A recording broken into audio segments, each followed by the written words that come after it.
2025 Audi Q5 and SQ5 first drive. With all due respect, Audi's new compact SUV has everything it needs to excel, but to excite? A compact luxury SUV has to do it all, being both easy to park yet roomy inside. Luxurious but not too expensive.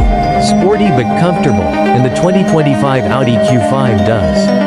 After a few hundred miles of driving the new Q5 and SQ5 on beautiful Colorado back roads, we're left struggling to think of ways it comes up short, even if we're not exactly yearning for more time behind the wheel. Introducing the 2025 Audi Q5. The Q5 has been Audi's best-selling vehicle since 2009, which tracks given its attributes: stylish, upscale, right size, well-equipped, and competitively priced in an SUV segment that earns the appeal of hundreds of thousands of buyers globally each year. This is the third-generation Q5, known by fans of the four-ring brand as the B10. Although it's built on a new architecture called Premium Platform Combustion.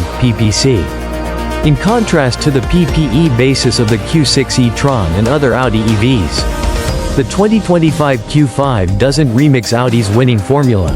Throughout, there's more evolution than revolution. Measurements barely change from the outgoing Q5 as aesthetics are modernized. Note the slim headlights, trendy taillight bar, textured grille, and deeper sculpting on the hood and doors. It looks chic and clearly recognizable as a Q5, if seeming slightly bulbous compared to its sharply creased predecessor and evocative of the Q6 e-tron. Its de facto EV twin, the sloped roof Q5 Sportback variant, returns to provide sleek street presence.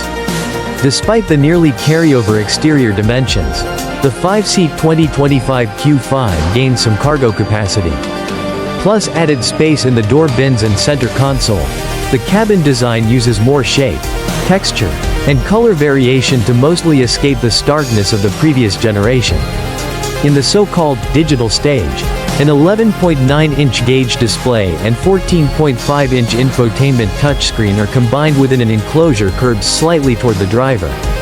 In the high-end prestige trim, a 10.9-inch touchscreen for the front passenger replaces a big piece of black plastic on the lesser Premium and Premium Plus versions.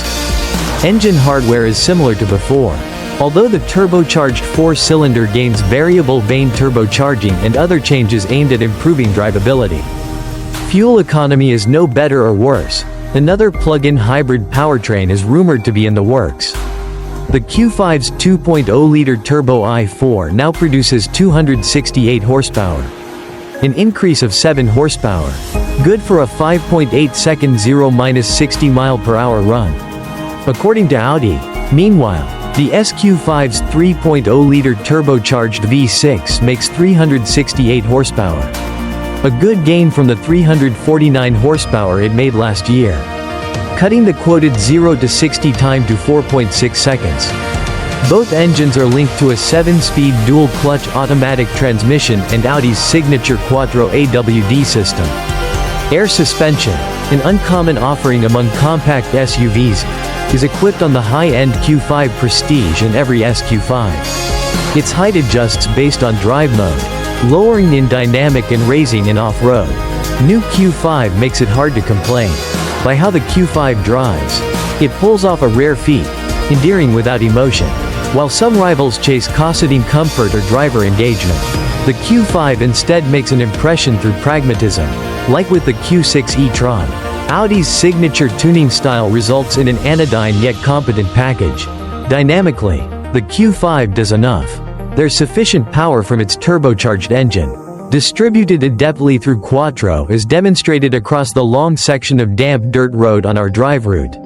Like a classic turbo mill, a wave of torque arrives in the mid-range where it's needed most, before subsiding as the tachometer climbs. Aside from minor turbo lag, the Q5 can feel just slightly delayed leaving from a stop.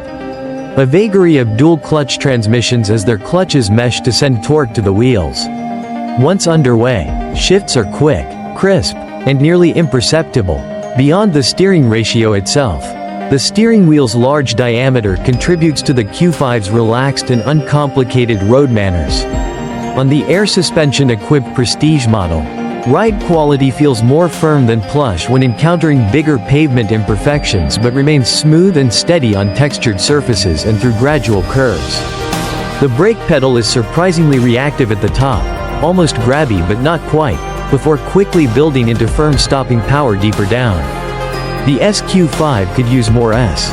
Performance increases tangibly in the SQ5, but this sporty model can be as cool and calm as its counterpart. We just wish it weren't so reserved when it doesn't need to be.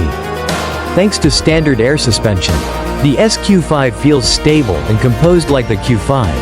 Audi didn't excessively stiffen the chassis to impart an artificial sensation of sportiness. With this poise, the SQ5 deflects impacts and uses its good mechanical grip to stay planted when bombing down a twisty road. Compared to the Q5, the SQ5's default steering feels slightly heavier, and its brakes bite stronger.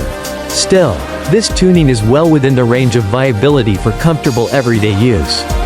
How the engine makes power, and how that power is put to the ground, could leave an enthusiast driver wanting more. Getting off the line isn't the issue when using launch control. The SQ5 dumps its clutch to deliver a strong kick of acceleration as Quattro makes terrific traction.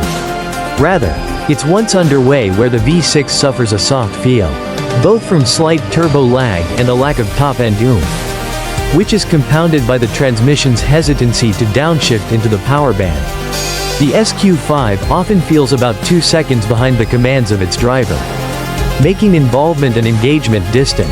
Screens of mixed success. Perhaps we've been conditioned to cringe when functions once controlled by real buttons become integrated into touchscreens. But Audi's execution of this in the Q5 proves some automakers do it better than others. That is to say, how the digital climate controls work in the Q5 is basically a non-issue. They're responsive, clear, and always within reach at the bottom of the touchscreen. Even though the infotainment menu structure is intuitive, Audi's digital voice assistant can recognize commands related to more than 800 functions in the Q5, serving as an effective workaround when two hands must remain on the wheel. The standard digital driver's display is welcome but offers little reconfigurability of information, even less than in the previous Q5 since it can't show a full-screen navigation map. Additionally, we spent as much time behind the wheel as we did riding shotgun, and we're not convinced the passenger touchscreen is anything more than a gimmick, even if it does provide the same great functionality as the primary touchscreen directly next to it. Check out our full interior review of the new 2025 Audi Q5 and SQ5 here. Style meets substance. Overall, the Q5 is impressively proficient, such that it's tricky to think of facets still in major need of work or refinement. It does the job well, but it's not perfect. We still wish for more verve, especially in SQ5 guise, so that how it drives could be a reason to want it more. Even if there's not much spirit, the Q5 still earns our respect for its sensible execution.